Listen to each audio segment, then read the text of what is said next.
अंकित और अनु भाई बहन थे। माँ बाप के देहांत के बाद बड़ी बहन अनु ने दिन रात मेहनत करके अंकित की देखरेख की और उसे पढ़ा लिखा कर पैरों पर खड़ा किया था। दोनों भाई बहन खुशी खुशी रह रहे थे। एक दिन, दीदी मुझे जॉब मिल गई है। अरे वाह भैया, तेरी मेहनत सफल हुई। मेरी मेहनत नहीं दीदी, आपकी मेहनत। अगर पापा के निधन के बाद मेरी जिम्मेदारी आप न उठाती तो ये सब नहीं हो पाता। मेरी सफलता सिर्फ आपके बलिदान की वजह से है दीदी। कुछ महीनों बाद अंकित की शादी सीमा से हुई। सीमा बड़ी ही चालाकी से अनु से मीठा मीठा बोलकर घर का सारा काम करवा लेती थी और खुद अंकित के साथ घुमा फिरा करती थी। वैसे तो वो सिर्फ खाना बनाने का काम ही घर में करती थी, लेकिन अब उसे उससे भी छुटकारा चाहिए था। इसीलिए एक दिन, दीदी मेरे हाथ का खाना अंकित को पसंद नहीं आता, क्या आप खाना बना दोगी प्लीज? अरे हाँ, ये भी कोई कहने की बात है, जरूर। सीमा इस बात से मन ही मन बड़ा खुश होती है और अगले दिन के झाड़ू पोछे के काम से छुटकारा पाने के लिए एक और तरकीब लड़ाती है। हॉल में जोर जोर से कराहने लगती है। उसके कराहने की आवाज सुनकर अनु हॉल में भागती हुई आती है। क्या हुआ सीमा? दीदी लगता है मेरी कमर अकड़ गई है। वो क्या है ना, मुझे झाड़ू पोछा करने की आदत नहीं है ना। मेरी मम्मी पापा ने मुझसे कभी ये काम नहीं करवाया। अरे कोई बात नहीं, झाड़ू पोछा ही तो है, मैं कर लिया करूंगी।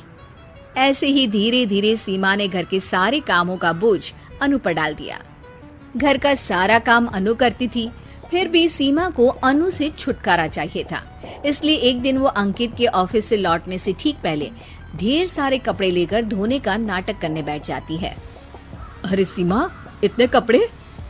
अब क्या करूं, अकेली पड़ जाती हूँ। करना तो मुझे ही है ना। अरे दीदी से मदद ले लेती। अच्छा, ताकि सारा जमाना कहे कि भाभी बड़ी ननद से काम करवा रही है। और वैसे भी दीदी ने तो साफ कह रखा है मुझे कि तुम आज जो भी हो सिर्फ उनकी वजह से हो, इसीलिए अगर उनके बनाए इस घर में रहना है तो काम करना ही पड़ेगा। ये सब सुनकर अंकित को बहुत गुस्सा आ गया। उसने अनु को बुलाकर कहा, दीदी ये घर पापा ने बनाया था और इसमें मेरा भी हिस्सा है और मुझे वो चाहिए। ये सुनकर अनु को बुरा तो लगता है, मगर वो दूसरे ही दिन घर का बंटवारा करने के लिए वकील के पास चली जाती है। वहां से लौटते हुए अनु का एक्सीडेंट हो जाता है, जिससे वो दोनों पैरों से अपंग हो जाती है। अब मजबूरन उसकी पूरी देखरेख सीमा को करनी पड़ती है। एक दिन सारे कामों से थक कर सीमा अंकित से कहती है, अजी सुनते हो, अब मुझसे तुम्हारी ये बहन की सेवा ना होगी। अगर कल तक तुम इसका बंदोबस्त नहीं करते तो मैं घर छोड़कर चली जाऊंगी। अरे ये कैसी बातें कर रही हो? इस हालत में वो कहाँ जाएंगी? मैं कुछ नहीं जानती, बस कल ये इस घर में मुझे दिखनी नहीं चाहिए।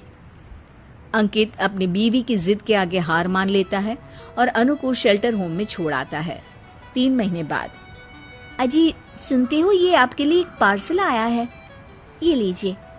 अरे इसमें तो घड़ी है और एक चिट्ठी भी है। दिखाइए तो। अरे वाह, बड़ी ही सुंदर घड़ी है, लेकिन ये आपको भेजी किसने? पता नहीं, शायद चिट्ठी में कुछ लिखा हो।